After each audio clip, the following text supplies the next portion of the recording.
When people talk Cricut card making, we normally think of the generic cards that you can make in Cricut Design Space very easily. But lately, I've been having a lot of fun with my Cricut using various different methods to make the most, well, I think that they're the most amazing cards. I'm going to show you how to combine various techniques to make incredible looking cards. My name is Kelly, and let's get clacking.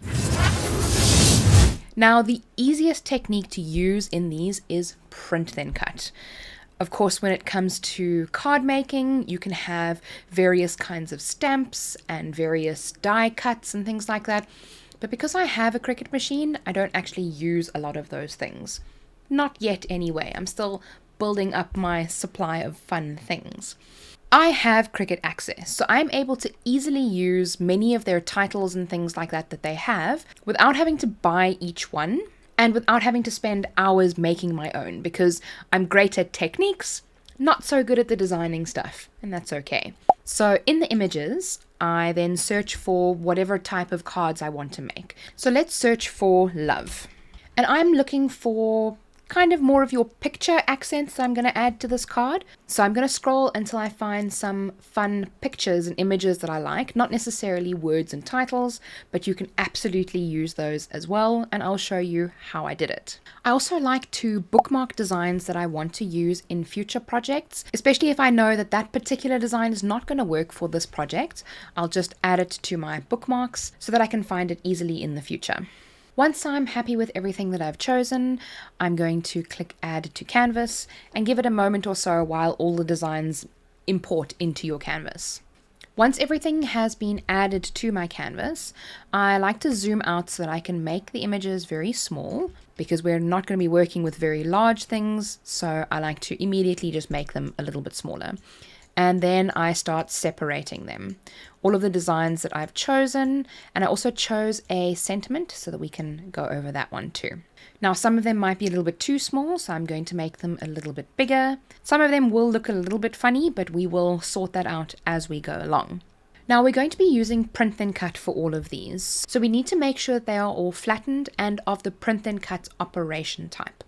But before I do that, I like to give them a little bit of an offset so that they stand out a little bit more on our cards. If you don't want to have a little edge on them, that is fine, but you will still need to do some kind of an offset so that it is a solid object and that it will actually cut the outline and not everything inside. How I achieve that is I click on the design that I want to offset. I click on the offset feature. And now that offset is really big, so I'm actually going to type in a number and I'm going to make it around 0.1 because I want a very thin offset around the images. And I'm going to click apply. It will default to like a dark gray color, so I always click on the little dark gray block at the top and I click on white, or you can click on the white here at the bottom, just to make sure that it is actually going to not print a specific color. If you want it to print a specific color, you can change that to any color you want. Then next you need to select both of those layers and you have to make sure that you click flatten. Don't attach and then group and then flatten, just click flatten. And now you can resize it to be a little bit bigger if you want. I like to sometimes have ones that are like different sizes, so I'll have a slightly smaller one and then I'll have another one that's slightly bigger. I make cards on the fly and sometimes I want a bigger one. So very often I will duplicate it and then have a nice little one, and I'll make that one maybe just a little bit bigger. And I pretty much do this for every single one of the items that I have. So when they're done, maybe I'll move them off to the side so that I don't have to worry about them. And I'll just continue with all of the rest. When it comes to objects like this one, where it has the offset on the inside as well as on the outside, I will still apply the offset and then change the color to white. What I will do next is I will click contour and I will click hide all contours. If you don't hide all of the contours, it will cut each one of those lines. So you need to make sure that if you want it to only be a solid object, that you need to hide all of those contours. And then we select both of the layers and then we flatten. And I'm just going to do that for all of the rest of them. So what I've done with this specific one is I've actually left a little gap in the middle, and you can see the grid lines behind the object. So That is a solid white and you can't see the grid lines, but in the middle there you can see the grid lines. So wherever you will see the grid lines is where it will actually cut.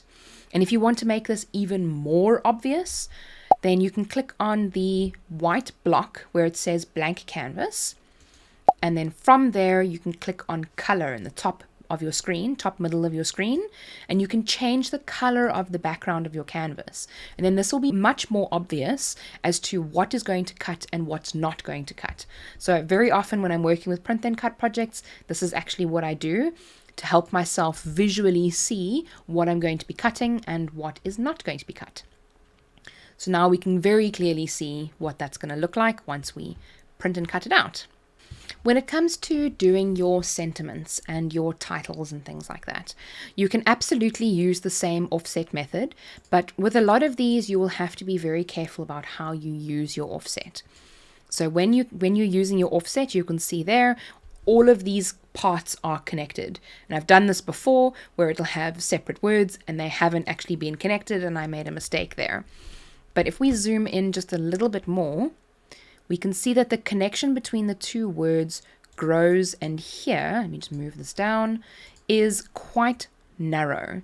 So what I might do here is I might increase the offset a little bit just to make sure that they connect a little bit better.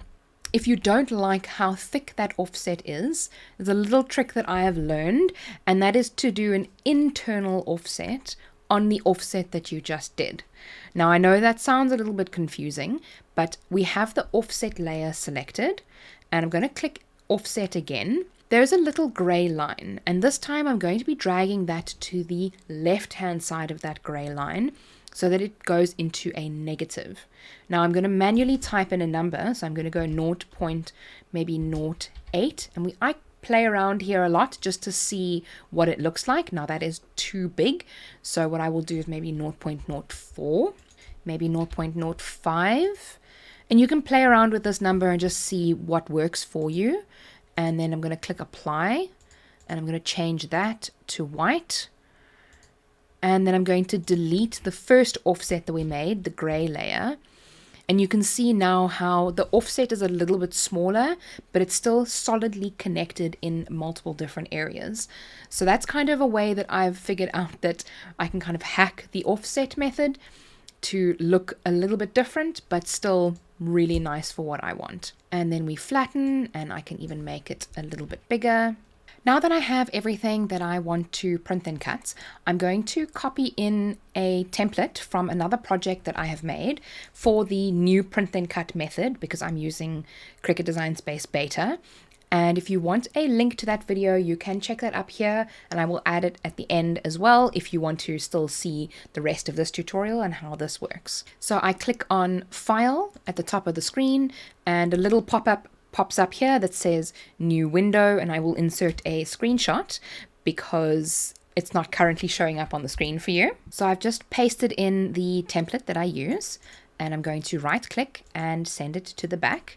You absolutely can open this project from my profile and customize it and then save it from there. I don't do this because I don't think while I'm busy working, and I will Control S and save my project and save over the project that I've just created. So to save myself from some heartache, I just copy it from another project into this one. But speaking of saving, let's save this now so that number one, you guys can have access to it. And I will leave a link to this project in the description for you. And you'll also be able to see many of the other print and cut projects that I have been making. So I'm going to make this advanced card images, and I also save it under a print and cut collection so that I have all my print and cut projects in one place. Save your projects as often as you can so that you don't lose them, especially if you have lots of things on the same page.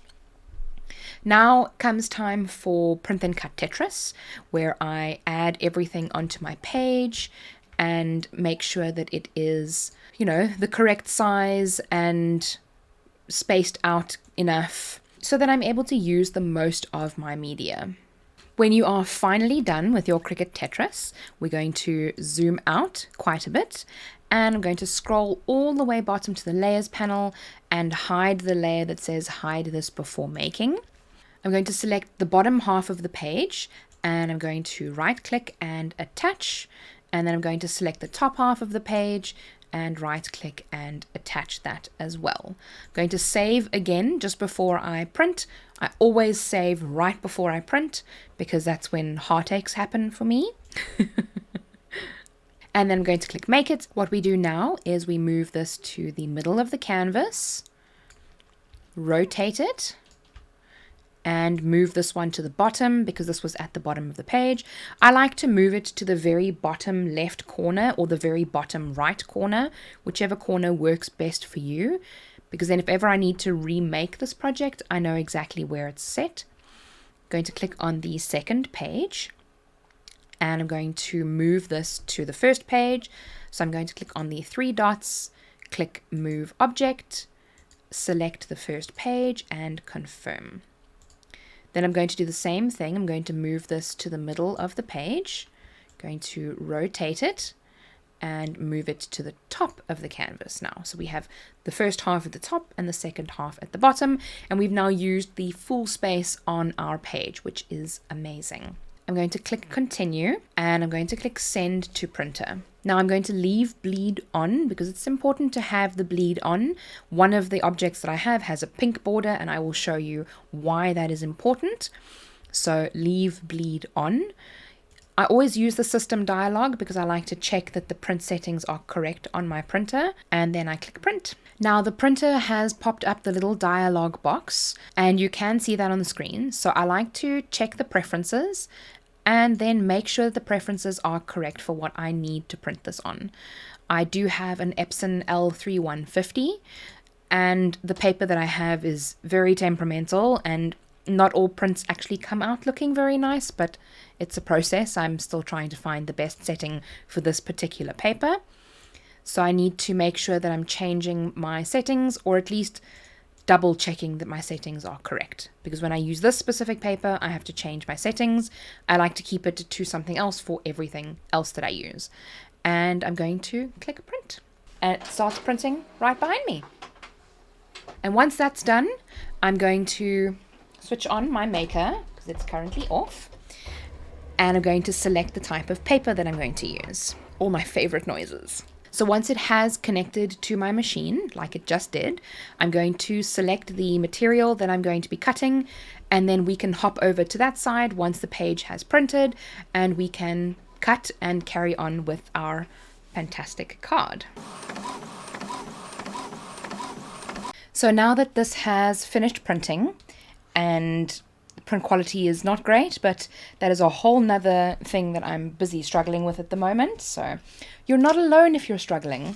So I'm going to place this onto my mat in the corner, lining it up with the lines, and you can use a brayer if your mat is not that sticky, but this is a relatively new mat, so I'm not going to. So I'm pretty much just going to load this straight into the machine and print and cut it. Nothing exciting happening. This is matte paper, so it will print and cut perfectly.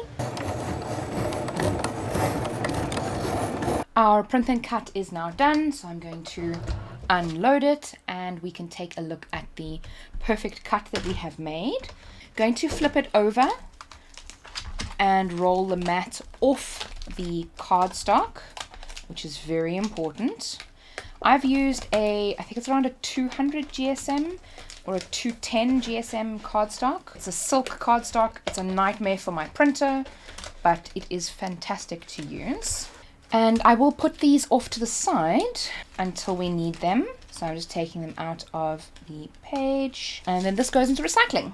So we have tons of little things to put on our cards, and now we need to actually make our cards. Now, I have many of these cards that are kind of pre-made, but to show you how I make them, I take a piece of 12 by 12 cardstock and my Cricut paper trimmer. Now, of course, you can use another paper trimmer, and if you didn't know that that was a thing, then you may have just learned something. I line up my cardstock so that it is on the 20 centimeter line. I'm not sure what that is in inches. I think it's 8 and 7/8 inches, or whatever size you want to make your cards. And then I line it up on the 15 centimeter mark. So I essentially cut it in half. Because the paper is 30 by 30.5, I line up the second part on 15 as well and cut that little strip off. I then have a second paper trimmer that has the black bit. Now the black bit is, you get it with the paper trimmer set. It has a grey and a black one, and it is the scoring section, scoring one. So now I stack my cards 2 at a time, and I line them up on the edge of the trimmer so that that printing over there is, you've just gone past that printing, which is halfway.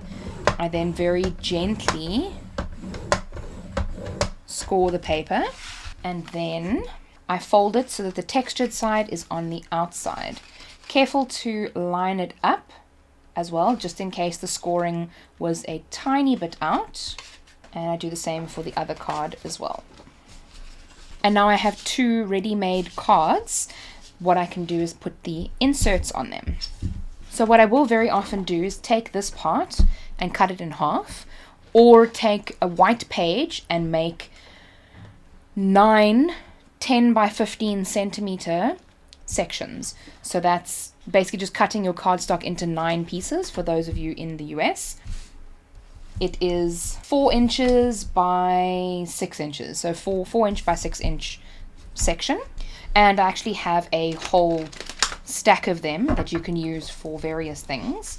So these will be the inserts that we'll put on the front of the card. And this is where I like to have fun with blending brushes, ink. There are so many different techniques that you can use. You can even run these through your Cuttlebug first as well to emboss them and then ink them. The possibilities are honestly endless when it comes to this. So I have some Distress Oxides that I'm going to use. And we're going to try and match the red-pink theme. So I'm going to use Kitsch Flamingo. And I might even use my Distress ink, which is Milled Lavender. It's like a purpley kind of color on white. And one of my blending brushes. And I'm just going to open that up, pull up some ink, and then you can go to town on that. I'm not very good. I'm still learning these kinds of things. So if you want to share a fun video that you think that I should watch, please do. And of course, now that's pretty much immediately ready to use on your page.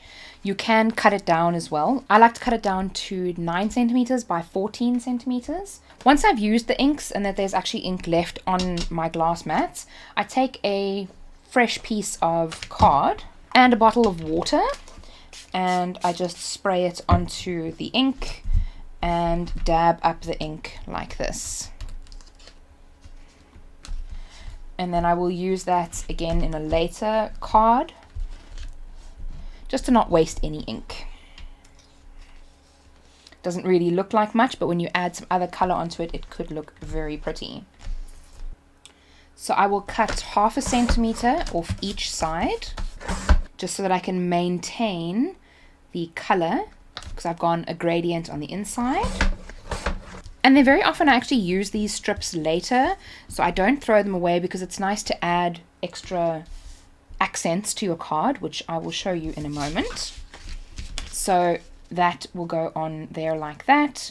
And of course you can play around with colors. You can make this a dark card, so maybe it might actually look even better if we put it on a much darker background like that. So I then glue this on. I'm using Tombow Mono Liquid Glue, the aqua one, and I'm using the thick side, and I just move it gently into place, trying to get it into the middle of the card. And of course, because this is a Distress Oxide ink, if you wanted to add some water splashes, you totally can to make it a little bit fun, but I'm quite happy with just the soft mottled color of the background. And now we can start adding fun things to the card. So I have a little box of strips that I like to use, and like I mentioned, you can add them onto the card by accentuating certain bits and having some fun with layering of the colors. seeing what works. So in other words, you could layer a color like that, or you could flip that over and have it red and white, which I think looks quite nice. And these reverse tweezers are tweezers that I've found appreciation for. So once I've put the glue on, I just pick them up and I can then start playing around with placing them. And we can then stick it down if that's what we want to do. And then I mainly just play around with the types of images that I have. I really like this one, but I'm going to cut off that little edge there to make it look like the tree is coming out of that white bit. So I'm just going to snip. So it kind of looks like that tree over there. Then I glue that down.